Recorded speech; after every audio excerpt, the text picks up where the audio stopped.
Hello, bachcho. Let's read the question. The question is saying restriction endonuclease was isolated for the first time by W. Abrin in 1962 in bacteria. Restriction endonucleases cut the DNA duplex at a specific point. Therefore, they are also called as the molecular scissor or biological scissor.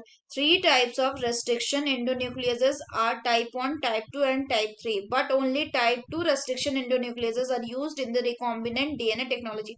Restriction endonucleases EcoR1 recognizes the base sequence GAATTC in DNA duplex and cut the strand between G and A. Question में बोल रहा restriction endonucleases are also called as molecular or biological scissor because option A में they cleave base pair of the DNA only at their terminal ends. They cleave one or both the strands of DNA. They act only on the single stranded DNA. D में है none of these. तो आइए देखते हैं हम इसका की concept. अगर हम बात करें इसके की कंसेप्ट का तो इसका की कंसेप्ट हो जाएगा रेस्ट्रिक्शन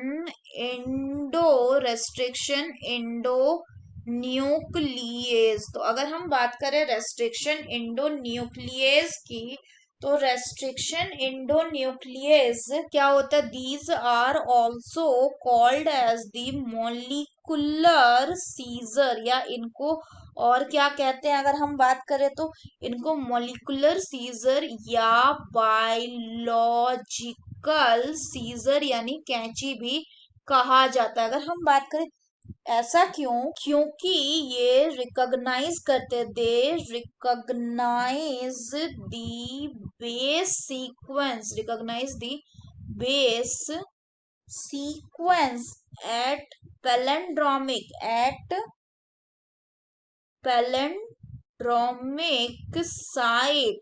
साइट किसका? Of DNA duplex and cut करता है its strand and cuts it strand, और उसके स्ट्रैंड को ये क्या करता है? कट करता है। अगर हम एग्जाम्पल की बात करें तो जैसे कि EcoR1 नाम का एक रेस्ट्रिक्शन एंजाइम है जिसको हम डिराइव करते हैं किससे? इसको हम डिराइव करते हैं फ्रॉम ई कोलाई से हमें ये मिलता है। तो ये अगर बात करें तो ये किसको रिकॉग्नाइज करता है? ये रिकॉग्नाइज करता है base sequence. It will recognise the base sequence GAATTC and इसके बाद ये कट करता है किसके बीच में? ये कट करता है DNA ड्यूप्लेक्स को in between the G and A। इसके अलावा अगर हम बात करें तो जो रेस्ट्रिक्शन एंडोन्यूक्लियसेस होते हैं ये मेनली तीन टाइप के होते हैं। एक को हम बोलते हैं टाइप 1। जो टाइप 1 होता है इसमें जनरली क्या होता है? 3 सब यूनिट्स प्रेजेंट होते हैं।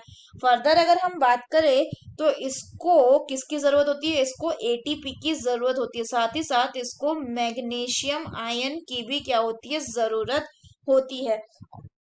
अगर हम बात करें टाइप 3 की तो टाइप 3 जो होता है इसमें दो सब यूनिट्स होते हैं, इसको भी फंक्शनिंग के लिए ATP की जरूरत होती है एंड मैग्नीशियम आयन की जरूरत है।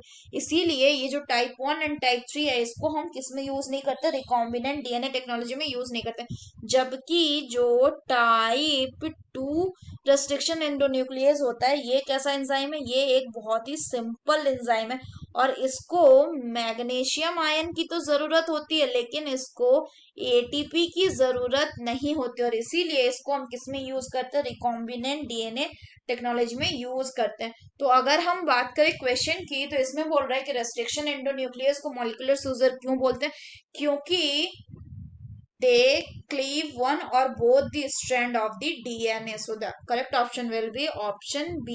So that's all for the question, bachcho. Hope you understood it well. Best of luck.